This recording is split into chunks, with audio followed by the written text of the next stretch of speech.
রবিবার থেকে আবেদন করতে পারবেন যুব সাথী প্রকল্পে। মাধ্যমিক পাসদের মাসিক 1500 টাকা দেবে রাজ্য সরকার।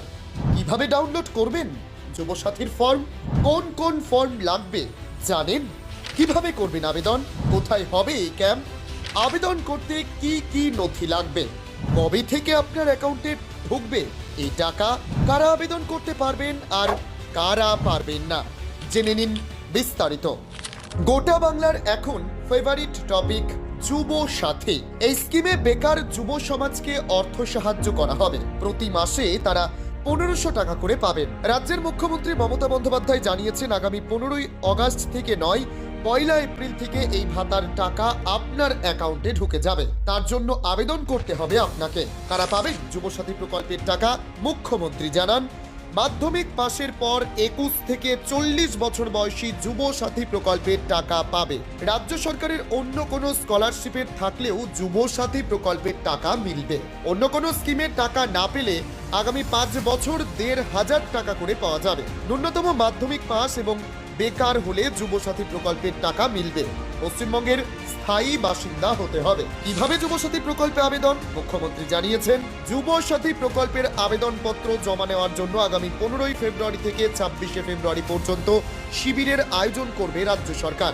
সেখানেই নথি সহ আবেদনপত্র জমা দেওয়া যাবে। মুখ্যমন্ত্রী এদিন জানিয়ে দেন, যুব সাথী প্রকল্প নিয়ে কাগজে বিজ্ঞাপন দেওয়া হবে। ওয়ারি সরকারের মতো 294টি কেন্দ্রে একটি করে ক্যাম্প থাকবে। এতে 3টি বিভাগ থাকবে। এই ক্যাম্পগুলিতে নাম লেখাতে হবে। অনলাইনে এখনই রেজিস্ট্রেশন হবে না।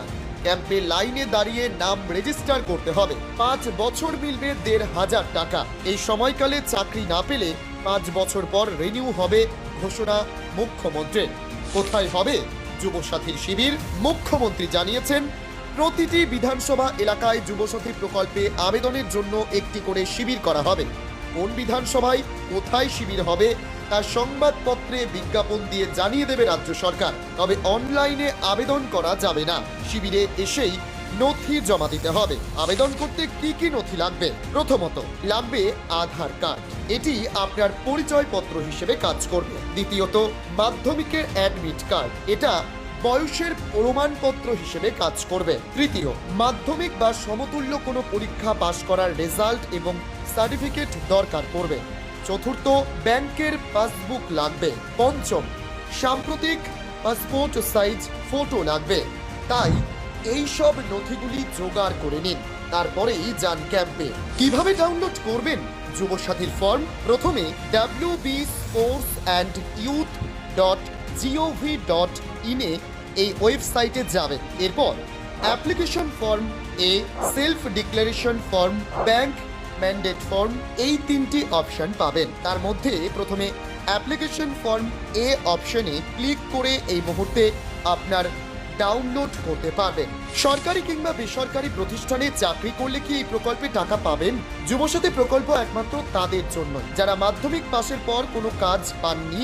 তাই যারা মাধ্যমিক পাশের পর সরকারি কিংবা বেসরকারি প্রতিষ্ঠানে চাকরি করছেন তারা এই প্রকল্পে আবেদন করতে পারবেন না। লক্ষ্মীর ভান্ডারে যারা টাকা পান তারাও কি যুবসাথীর টাকা পাবেন? রাজ্য সরকার স্পষ্টভাবে জানিয়েছে, যারা লক্ষ্মীর ভান্ডার, বিধবা ভাতা কিংবা রাজ্য সরকারের অন্য কোনো প্রকল্পের সুবিধা পাচ্ছেন তারা এই যুব সাথী প্রকল্পের সুবিধা পাবেন না। ব্যুরো রিপোর্ট, খবর বাংলা।